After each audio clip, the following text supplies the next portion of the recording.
गंदे शब्दों का प्रयोग करना, गंदे गंदे वीडियो देखना।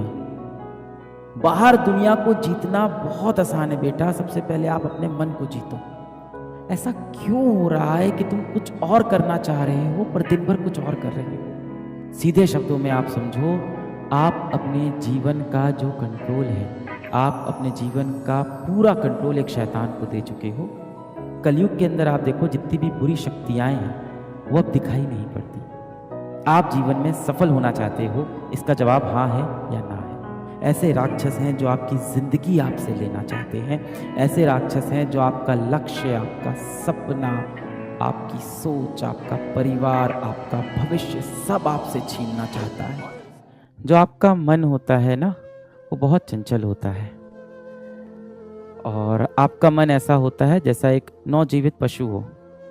जो छोटा सा घोड़ा पैदा होता है ना, वो इधर उधर भागता रहता है, उसे सही दिशा नहीं मिलती है, और उसे लगातार सिखाया जाता है कि तुझे सीधे दौड़ना है, जब बाधा आएगी तो तुझे कूदना होगा, पर वो घोड़ा सीख नहीं पाता, वो इधर उधर भागता रहता है। जिस तरह से एक नवजात पशु का दिमाग होता है ना, कि इधर उधर भागता रहता है, ठीक वैसे ही आपका मन होता है। आप देखो, जितने भी लोग सबसे ज्यादा महान बने हैं, उन्होंने अपनी इंद्रियों पे काबू किया है, अपने मन पे काबू किया है। बाहर दुनिया को जीतना बहुत आसान है बेटा, सबसे पहले आप अपने मन को जीतो, अपनी इंद्रियों को जीतो, अपने ऊपर कंट्रोल लेके आओ। जब तक आपके जीवन का कंट्रोल दुनिया के पास है, तब तक आप कुछ नहीं कर पाओगे। सबसे पहले अपनी लाइफ का कंट्रोल लो, take back the control of your life. ऐसा क्यों हो रहा है कि तुम कुछ और करना चाह रहे हो पर दिन भर कुछ और कर रहे हो? आज इस क्लास में जितने भी बच्चे हैं, सब यही चाहते होंगे कि जीवन में वो सफल हों, डॉक्टर बने, क्योंकि ये बैच में डॉक्टर बनने की पढ़ाई हो रही है। पर ऐसा क्या है कि आप दिन भर वो काम कर ही नहीं रहे हो जिससे आपको आपका लक्ष्य मिले? सीधे शब्दों में आप समझो, आप अपने जीवन का जो कंट्रोल है, आप अपने जीवन का पूरा कंट्रोल एक शैतान को दे चुके हो, जो अपने हिसाब से आपके जीवन को चला रहा है। अगर सच में तुम्हें जीवन में सफल होना है, और अपने माँ बाप के लिए क्यों, अपने लिए जीवन में कुछ करना है, अपना नाम बनाना है, अगर अपना नाम रोशन करना है। मैंने एक दिन कहा था कि माँ बाप नाम रख देते हैं, पर नाम बनाना बेटे या बेटी का काम होता है। माता पिता आपका नाम रख देते हैं कि आपका नाम रख दिया आशु, पर इस नाम को बनाने का जो काम है वो आपके ऊपर है। अगर आप सच में अपना नाम बनाना चाहते हो, अगर आपके सच में दिल में ये इच्छा है कि आप जीवन में कुछ बड़ा करोगे, तो आप दिन भर ऐसा कर क्यों नहीं पा रहे हो? आप फंस क्यों गए हो? पुराने समय में क्या होता था कि जो राक्षस होता था, जो दुश्मन होता था, जो शैतान होता था, वो सामने दिखाई पड़ता था। पर ये कलयुग आ गया है। कलयुग के अंदर आप देखो, जितनी भी बुरी शक्तियां हैं वो अब दिखाई नहीं पड़ती। उन्होंने हमारे मन के ऊपर काबू कर लिया है। अगर आपको पता है कि आपको मोबाइल नहीं यूज करना है, अगर आपको पता है आपको इंस्टाग्राम नहीं चलाना है, अगर आपको पता है कि रात रात में फ़ोन पे किसी से बात करूंगा या व्हाट्सएप पे चैट करूंगा तो मैं सफल नहीं हो पाऊंगा, अगर आपको ये सब पता है और इसके बाद भी आप मजबूर हो, आपके पास अपने जीवन का कंट्रोल नहीं है, तो जाहिर सी बात है कोई तो शैतान है जो दिखाई नहीं पड़ रहा है। कोई साइंस नहीं लगेगी इतनी बात पता लगाने में, कोई साइंस नहीं लगेगी। आप जीवन में सफल होना चाहते हो, इसका जवाब हाँ है या ना है। आप जीवन में सफल होना चाहते हो, इसका जवाब हाँ है या ना है। आप अपने माता पिता को एक अच्छी जिंदगी देना चाहते हो, इसका जवाब हाँ है या ना है। आप एक अच्छा घर खरीदना चाहते हो, इसका जवाब हाँ है या ना है।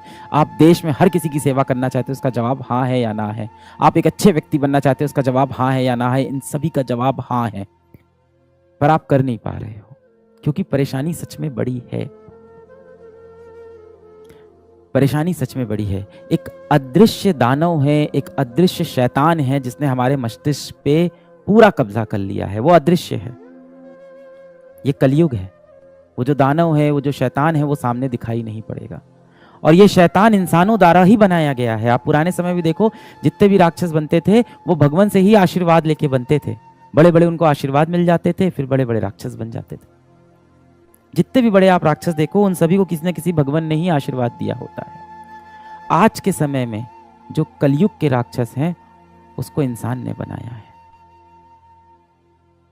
ऐसे राक्षस हैं जो आपका समय आपसे लेना चाहते हैं, ऐसे राक्षस हैं जो आपकी जिंदगी आपसे लेना चाहते हैं, ऐसे राक्षस हैं जो आपका लक्ष्य, आपका सपना, आपकी सोच, आपका परिवार, आपका भविष्य सब आपसे छीनना चाहता है। वो राक्षस आपके मोबाइल फोन के अंदर है।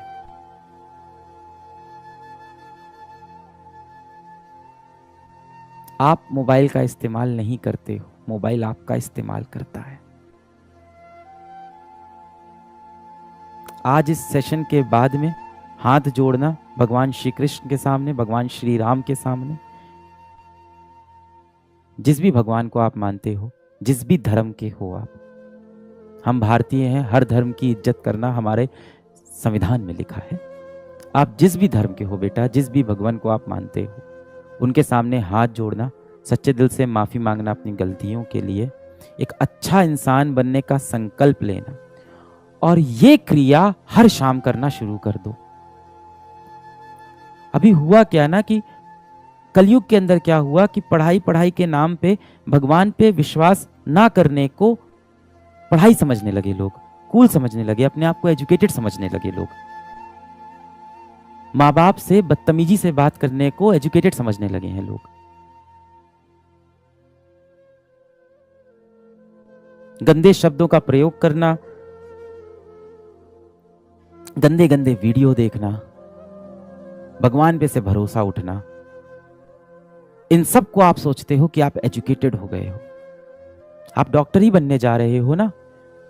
हाँ, ऑपरेशन थिएटर के अंदर भी एक छोटा सा मंदिर बना होता है बेटा, और डॉक्टर भी क्या बोलता है कि सब भगवान के हाथ में। जैसे ही बुरा समय आता है आप बोलते हो सब भगवान के हाथ में। हर शाम एकदम दिल से अपने एक भगवान से, जो इस भगवान को आप मानते हो, उससे दिलो जान से एकदम कनेक्ट हो जाओ और माफी मांग लो कि आपने जो गलती की है। इतनी शक्ति मिलेगी ना बेटा आपको। जो प्रॉब्लम्स आपको लग रहा है कि चली जाएगी, क्यों नहीं जा रही है? क्योंकि इन सभी प्रॉब्लम को शक्तियां मिली हैं। किसने दी है? किसने दी है? दुनिया के बड़े बड़े दिग्गजों ने दी है। बड़े बड़े दिग्गज जो ऐसे प्लेटफॉर्म अब बना रहे हैं जो आपके समय के साथ साथ आपका भविष्य, आपका सपना, आपकी जिंदगी, आपका डेटा, आपकी चॉइसेस सब आपसे छीन ले। इनसे आपको लड़ना है तो आपको वापस जाके अपने माता पिता, अपने भगवान पे भरोसा दिखाना होगा। आपको मैं क्या मोटिवेट करूंगा भाई? आपको मोटिवेट होना है, आप बजरंग बली से मोटिवेट होना, वहां है असली शक्ति। या आप जिस भी धर्म के हो बेटा, मॉडर्न समय में ऐसा हो गया है कि अगर आप 4 दोस्तों की महफिल में बैठे हो और आपने अगर बोल दिया कि मैं भगवान कृष्ण में विश्वास रखता हूं और भगवान ने ऐसा करने को मुझको मना किया है, तो लोग आपकी हंसी उड़ाने लगते हैं। क्यों वो लोग बुरे हैं? नहीं, क्योंकि उनके दिमाग पे कलयुग के शैतान ने कब्जा कर लिया है। वो यही तो चाहता है कि आप भगवान से दूर हो जाओ, अपनी संस्कृति से दूर हो जाओ, आप अपने कर्म से भटक जाओ। श्री कृष्ण क्या बोलते हैं कि भाई कि सबसे बड़ा जो सन्यास है वो कर्म है। सबसे बड़ा जो सन्यास है वो कर्म है। आप गीता में जाना, अध्याय 18 है, और अध्याय 18 का अगर आप देखोगे तो टाइटल है सन्यास। सन्यास के ऊपर है पूरा। और अगर मैं आपको संक्षेप में बताऊं, अगर आप सोचते हो कि पहाड़ पे चले जाना और सब कुछ त्याग देना सन्यास है, भगवान श्री कृष्ण ने ये बिल्कुल नहीं बोला। भगवान श्री कृष्ण ने बोला है कि सर्व कर्म फलम त्यागम परुष त्यागम विकक्षणा, कि जो सारे कर्म के फलों को त्याग दे वो सबसे ज्यादा विकक्षणाज है, मतलब सबसे इंटेलिजेंट लोग हैं, वो सबसे बड़े बुद्धिजीवी हैं वो लोग। पर कर्म को त्यागने वाले बुद्धिजीवी नहीं होते। अपनी जड़ों को वापस मजबूत करो, अपने सच्चे दोस्तों को खोजो। सच्चा दोस्त कैसे पहचान में आएगा? वही आपका सच्चा दोस्त है जो आपके पैर पकड़ के आपको नीचे ना खींच रहा हो, आपका सच्चा दोस्त वही है जो आपके टूटे हुए पंख को आपके शरीर से वापस लगा रहा हो और आपकी उड़ने में मदद कर रहा हो। अब अगर वो दोस्त आपके लिए बहुत हंसी मजाक वाले रील्स आपको नहीं शेयर करता है, वो दोस्त अगर देखने में कूल नहीं दिखता है, कोई बात नहीं बेटा, ये चीजें जीवन में मायने नहीं रखती हैं। आपका सच्चा दोस्त वही है जो आपको आगे बढ़ने के लिए लगातार प्रेरणा दे रहा है। आपका सच्चा दोस्त वही है जो आपको बोल रहा है लगातार कि आप गलत कर रहे हो, इस तरह से आप जीवन में सही दिशा में नहीं जाओगे। और हमारी ये आदत होती है कि जो भी व्यक्ति हमारे बारे में बुरा बोलता है, हमें क्रिटिसाइज करता है, हम उससे दूर होना स्टार्ट कर देते हैं। हो सकता हो वो आपका बहुत सच्चा मित्र हो और इसीलिए आपकी बुराई कर रहा हो और आपने उससे बात करना ही छोड़ दिया। अपनी जड़ों को वापस मजबूत करो, ये सारी दिक्कतें वहीं से हल होंगी। आप सब तो डॉक्टर बनने वाले हो ना, बताओ कोई इंसान बीमार कैसे ना पड़े? बताओ हमें बीमारियां क्यों होती है? मैं बहुत बेसिक सवाल पूछ रहा हूं, आप सब तो डॉक्टर बनोगे। हम सबको बड़ी बड़ी बीमारियां से बचना है तो हम क्या करें? क्या बोलते हैं उसको, अपनी इम्यूनिटी को स्ट्रांग करें, है ना। हमारे जो शरीर के अंदर रक्षा होती है, जो हमारा शरीर खुद की रक्षा करता है, उस सिस्टम को हम और ज्यादा मजबूत कर लें, अपनी इम्यूनिटी को स्ट्रांग करें। दवा खाने से तो लोग सही नहीं होते, आपको भी पता है। तभी तो बोला जाता है prevention is better than cure. दवा खाना तो मजबूरी हो गई क्योंकि बीमारी शरीर में प्रवेश कर चुकी है। अपनी इम्यूनिटी स्ट्रांग करें। अब आप मुझसे आके रोज टैबलेट मांग रहे हो कि सर कुछ दवा दे दो जिससे मेरा ये सारी बुरी आदतें मेरी जीवन की छूट जाएं और मैं एक बहुत अच्छा व्यक्ति बन जाऊं और जीवन में सफल हो जाऊं। तो मैं आपको दवा दे दूंगा। दवा का असर क्या होता है, कितने दिन रहता है? 1 दिन, 2 दिन, 1 हफ्ता, 1 महीना। फिर क्या है, अंदर से अगर आपकी इम्यूनिटी स्ट्रांग नहीं है तो अगली बार फिर वो बीमारी आपको पकड़ लेगी। इस टाइम तो इतनी बीमारी फैली हुई है, मानसिक रोग, डिप्रेशन, इतनी बड़ी बीमारी इस समय फैली हुई है, हर तरफ लोग डिप्रेस्ड हैं। अपने लिए आपके पास समय ही नहीं है। रात में 3 बजे सोते हो, सुबह 12 बजे उठते हो, दिन भर पढ़ने की कोशिश करते हो, पढ़ाई में मन लगता नहीं है, आंख के नीचे गड्ढा हो गया है, अंदर से आंखें लाल हो गई हैं। घर में माता पिता बात करते हैं तो चिढ़ होती है कि क्या बात करें इनसे। पूरे समय लगता है कि पढ़ने का समय नहीं है और जब पढ़ने बैठो तो पढ़ने का मन नहीं करता है। पढ़ने बैठो तो मोबाइल हाथ में लेके चलाने का मन होता है, मोबाइल चलाओ तो पूरे समय अपने अंदर से गिल्ट होता है कि मैं क्यों मोबाइल चला रहा हूं, चलो मैं पढ़ाई कर लूं। मैं आपको टैबलेट दे दूं तो टैबलेट से आपकी जो बीमारी है वो 1 दिन, 2 दिन, 1 महीने के लिए सही होगी। जड़ से खुद को सही करना है, अपनी इम्यूनिटी स्ट्रांग करो, अपनी जड़ें मजबूत करो, अपने सिद्धांत मजबूत करो कि अभी तो कलयुग आने वाला है और भयानक भीषण कलयुग आने वाला है। आगे जो भीषण कलयुग आने वाला है जिसमें आर्टिफिशियल इंटेलिजेंस आपके सामने आने वाला है, वो तो आपको आपके लक्ष्य से पूरी तरह से भटका देगा। मान लो किसी इंसान को बॉडी बनानी है तो 2 तरीका होता है, आपने भी सुना होगा, मैंने भी इंटरनेट पे ही सुना है बॉडी बनाने का। एक तो होता है आप अखाड़े में जाओ, वजन उठाओ, है ना, आप खेत में जाओ, हल चलाओ, ये सब तरीके होते हैं अच्छा मजबूत शरीर बनाने का। या कई लोग जिम जाते हैं, वो भी ठीक है, जिसके पास जो सुविधा है। और दूसरा तरीका होता है दवाएं ले लो, स्टेरॉइड ले लो। आपको पता है ना, दूसरे तरीके से इंसान मजबूत नहीं बनता है, पहला ही तरीका है और वो कठिन होता है। जिन लोगों के आप देखते हो शरीर इतने मजबूत होते हैं, वो 1 दिन, 1 रात, 1 महीने में नहीं बनते, सालों की तपस्या से बनते हैं। अब आप जीवन में जो बनना चाह रहे हो उसके लिए अब आपको तपस्वी बनना पड़ेगा। और ये मैं मानता हूं कि आपका समय मुझसे ज्यादा मुश्किल है। मेरा समय आसान था, हमारे समय में इतने शैतान नहीं थे। जब मैं बच्चा था तब हमारे पर्यावरण में इतने शैतान नहीं थे, इतनी बुरी शक्तियां नहीं थी, हम फिर भी अपने लक्ष्य को साध सकते थे, इतने डिस्ट्रैक्शन नहीं थे। अब बहुत डिस्ट्रैक्शन है। You are a generation that is cursed with technology and the only solution to fight with this technology is to get back to your roots.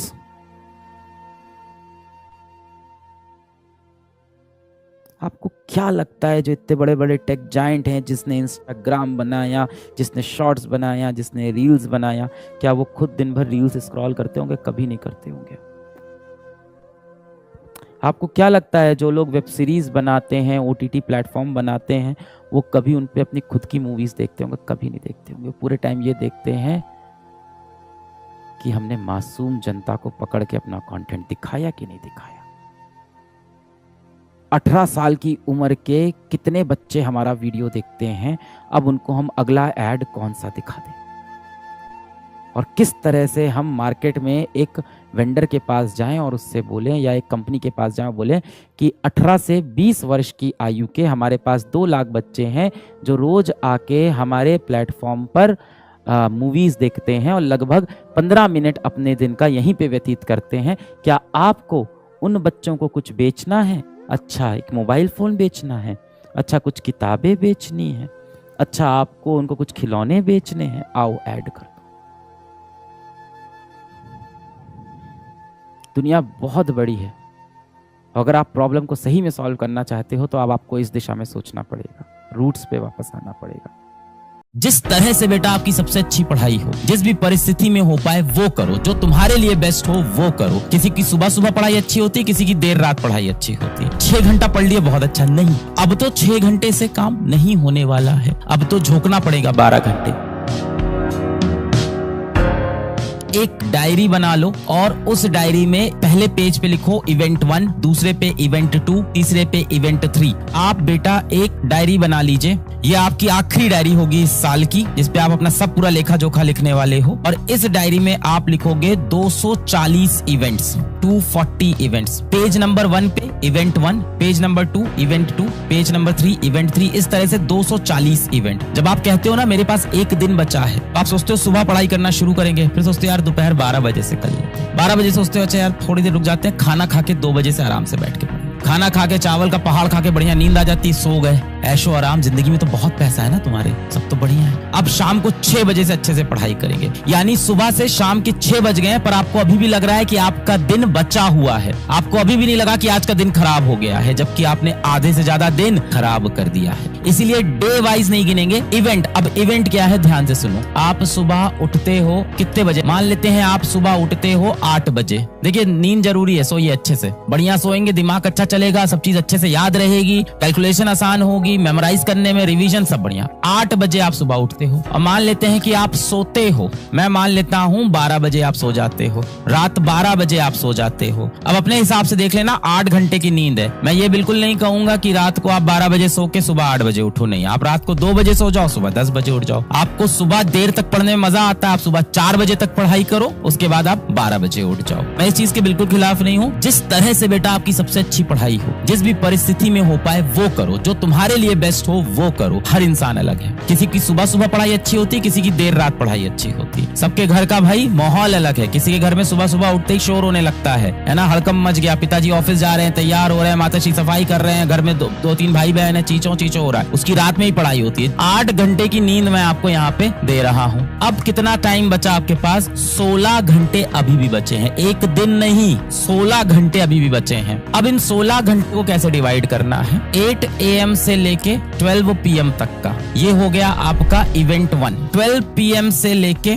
4 PM, ये हो गया बेटा आपका इवेंट 2। इसके बाद 4 PM से लेके 8 PM, ये आपका हो जाएगा इवेंट 3। 8 PM से लेके 12 AM, ये हो गया बेटा आपका इवेंट 4। यानी एक दिन में कितने इवेंट है? 4 इवेंट है। और हर इवेंट में आपके पास कितना समय है? 4 घंटे का। यहाँ आपके पास कितना टाइम है? 4 आवर। 4 आवर। अब आप ऐसे नहीं देखोगे कि सुबह कोई बात नहीं यार, रात को यार अपन 2 बजे सोए थे, सुबह 10 पे नहीं तो 12 पे तो उठ ही जाएंगे, फिर दिन भर अच्छे से पढ़ेंगे। अच्छे से पढ़ने का मतलब आपने सोचा 6 घंटा पढ़ लिया बहुत अच्छा, नहीं, अब तो 6 घंटे से काम नहीं होने वाला है, अब तो झोंकना पड़ेगा 12 घंटे। अब देखो इवेंट 1 में आपके पास 4 घंटे हैं। मान लेते हैं आप 1 घंटा बर्बाद कर देते हो, 1 घंटा आप वेस्ट कर देते हो। वेस्ट क्या हुआ, आप सुबह उठे भाई, ब्रश किया, वॉशरूम गए, नहाए, नाश्ता किया, 1 घंटा इसमें बीत गया। और इफेक्टिव मान लेते हैं आप 3 घंटे इसमें पढ़ते हो। सेम कहानी यहाँ पे होती है, सेम कहानी यहाँ पे होती है, सेम कहानी अलग अलग इवेंट में अलग अलग होगा। दोपहर में भाई खाना खाना है, इस टाइम ऐसा हो गया भाई थोड़ा वॉक वॉक करके भी आना है ना। देखो आधे घंटे की वॉक भी जरूरी है, तो इसलिए समय छोड़ दिया मैंने। 3 घंटा यहाँ, 3 घंटा यहाँ, 3 घंटा यहाँ। कितना समय हो गया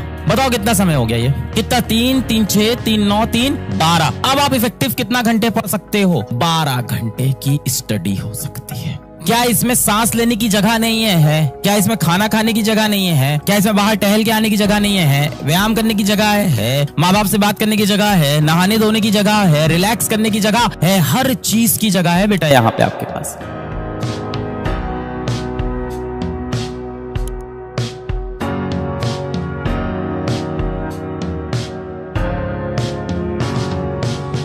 आप पे हाथ धर के बैठ गए हम लूजर। उठो यार, एकदम गिर के पड़े हुए हो। यहाँ हाथ रखो, कसम खाओ, अपन फोड़ेगा, अपन बनेगा जिंदगी में। शीशे में देख के जाओ, खुद को 2-4 गाली बको और बोलो यार तेरे को करके दिखाना है। तुम्हारे पास वो मौका है पूरी दुनिया को खुद को प्रूव करने का, शीशे के सामने खड़े होके बोलने का। मचाया है अपन। आज उनका टाइम है, उनको उड़ने दो, अपना टाइम आएगा उड़ा देंगे सबको। यहाँ तुम्हारे सामने वो इंसान खड़ा है जिसने सेकंड ईयर के बाद अपने कॉलेज का पेपर ही नहीं दिया, जैसे थर्ड ईयर में कॉलेज छोड़ दिया अपना। मुझसे बड़ा लूजर है तू भाई। जब अपन गाड़ी चलाते हैं ना तो अपन सामने देखते हैं, रियर मिरर में बहुत थोड़ी देर देखते हैं। पूरी जिंदगी रियर मिरर थोड़ी देखेंगे कि पीछे क्या हुआ, पीछे क्या हुआ, पीछे क्या हुआ। गाड़ी चलाते हो ना तो 5 गियर होते हैं आगे, सिर्फ एक रियर गियर होता है, सिर्फ एक गियर पीछे जाना। जिंदगी को भी ज्यादा पीछे नहीं ले जाना है, बार बार पीछे का सोचना है ये हुआ, ये हुआ। लूजर नहीं है यार तू, वॉरियर है, योद्धा है तू। लूजर वो इंसान होता है ना जो हारने के डर से ट्राई भी ना करे। लूजर वो इंसान होता है ना जो पहाड़ के ऊपर चढ़े ही ना, डर के मारे कि कहीं बीच से हम फिसल तो नहीं जाए। तू तो योद्धा है भाई, तू तो वॉरियर है, तू वॉरियर था, आज भी वॉरियर है। लूजर नहीं है। लूजर वो इंसान होता है ना जो हारने के बाद अपने अगल बगल वालों को बहाने मारता है कि पापा मैं इसलिए सिलेक्ट नहीं हुआ क्योंकि आप दिन भर टीवी चलाते थे, मम्मी मैं इसलिए सिलेक्ट नहीं हुआ क्योंकि आप मेरे से बहुत काम करवा रहे थे। ये होता है लूजर। जो वॉरियर होता है ना, जो योद्धा होता है, वो खुद के अंदर इनको रिस्पेक्ट करता है, अपनी गलतियां देखता है। अच्छा मैं कंसिस्टेंट नहीं था, अच्छा मैंने रिविजन नहीं किया था, अच्छा मैं डिसिप्लिन नहीं था, अच्छा मैं क्वेश्चन प्रैक्टिस नहीं करता था। और अपनी गलतियों के लिए खुद को माफ करो यार। दुनिया तो वैसे भी तुम्हें माफ नहीं करेगी, दुनिया बहुत जालिम है, वैसे भी तुम्हें ताने सुनाएगी। अपनी गलतियों के लिए खुद को माफ करो, वापस संघर्ष करो, जीत के जाएंगे। खुद के दिल पे बोझ लेके बैठ गए हो, मैं लूजर। क्लास 8 था, क्लास 6 का पेपर नहीं, स्कूल का कोई एग्जाम नहीं है, वो खिलौना थोड़ी है। 16 लाख बच्चे कंपटीशन में बैठ रहे हैं, 18 लाख बच्चे कंपटीशन में बैठ रहे हैं। हाथ पे हाथ धर के बैठ गए हम loser. That is very easy to say ना, आई क्विट, आई लूजर। सबसे आसान है बोलना आई quit, I am a loser, खत्म। पता नहीं कहां से तुम लेके फैंसी वर्ड सीख जाते हो, फिर उसको अडॉप्ट कर लेते हो, फिर दिल में लेके बैठा लेते हो, फिर वो टीज बन जाती है मन में। मैं लूजर हूं, अब मैं कुछ नहीं कर सकता हूं। आज से 10 साल पहले मैंने ये सोचा होता था, आज फिजिक्स वाला नहीं खड़ा होता। पता है सबसे गुड न्यूज क्या है? सबसे गुड न्यूज ये है कि तुम जिंदा हो अभी। कैसी बात कर रहे हो? सही बात कर रहे हैं, जिंदा हो अभी, अपॉर्चुनिटी है मचाने की। कितने लोगों को तो ये प्रूव करने का मौका ही नहीं मिलता लाइफ में, दूसरी बार की वोट के खड़े हो सकते हैं। तुम्हारे पास वो मौका है पूरी दुनिया को खुद को प्रूव करने का, शीशे के सामने खड़े होके बोलने का। मचाया है अपन। उठो यार, एकदम गिर के पड़े हुए हो। यहाँ हाथ रखो, कसम खाओ, अपन फोड़ेगा,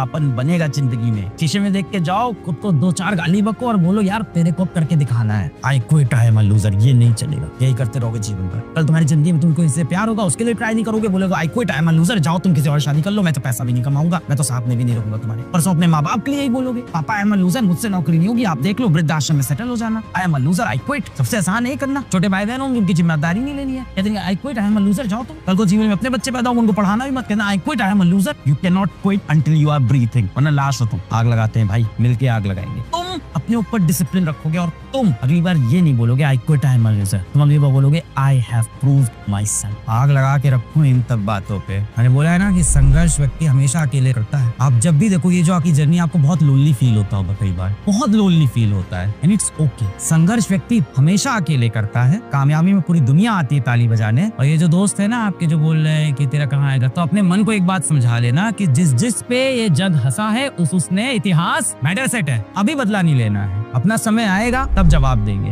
हर किसी को, छोटे मोटे इंसान को जवाब नहीं देना, पर टाइम नहीं खराब करना है। वक्त आने पे बता देंगे तुझे आसमां, हम अभी से क्या बताएं, टाइम आएगा अपना उड़ा देंगे सबको। वो बोला था कि आज उनका टाइम है, उनको उड़ने दो, अपना टाइम आएगा सबको उड़ा देंगे सबको, अपना टाइम अपन लेके आएंगे। There will come a time. मेरे साथ भी ये सब बहुत हुआ, लोगों ने बहुत हंसी उड़ाई। द ओनली थिंग इज मैं उस टाइम पे जाके रिप्लाई नहीं देता था लोगों को। मेरे ऊपर भी यार कितने लोग हंसते थे, मिलने नहीं आते थे, मेरे को अपनी शादी में नहीं बुलाते थे रिलेटिव्स लोग, हमारी फैमिली को शादी में नहीं बुलाते थे। मेरे पूरे परिवार को शादी में नहीं बुलाते थे, पहले इस रीजन नहीं बुलाया, उसके बाद हम लोग गरीब हैं इसलिए नहीं बुलाया कि कैसे मिलवाएंगे। मतलब मेरे रिलेटिव्स ना, मेरे सगे रिलेटिव्स, मैं उनके घर पहुंचता था ना तो मेरे को वो ऐसे मिलाते थे कि पड़ोसी, बताते नहीं थे रिलेटिव है। कोई आ जाता तो उस टाइम ये एक्सप्रेस ही नहीं करते थे रिलेटिव है, ये हमारे दूर के रिलेटिव है, ये हमारे दूर के रिलेटिव, इस तरह से होता था। आज अपने घर के एक फंक्शन में बुलाने को तरसते हैं वो लोग। बहुत सी कहानियां आपको मिलेगी जहाँ इंसान बहुत सारा संघर्ष कर रहा था। सो बी पेशेंट। लोग उस बैकग्राउंड से निकल के जीवन में बहुत कुछ कर रहे हैं। किसी की इच्छाएं कभी खत्म नहीं होती है, ये हमेशा इंसान के मन में रहता है। भाई जो साइकिल से चल रहा है उसको लग रहा है कि बाइक कब आएगी, बाइक है तो कार कब आएगी, कार है तो जगुआर कब आएगी, जगुआर है तो बेबी कब आएगी। चाहत इंसान की कभी खत्म नहीं होती है। तो इंसान के पास जितना है उसके लिए सबसे पहले भगवान से आपको शुक्रमंद होना चाहिए कि इंसान के रूप में आपको पैदा किया, सबसे बड़ी बात आपको क्षमता दी है जीवन में कुछ भी हासिल करने की।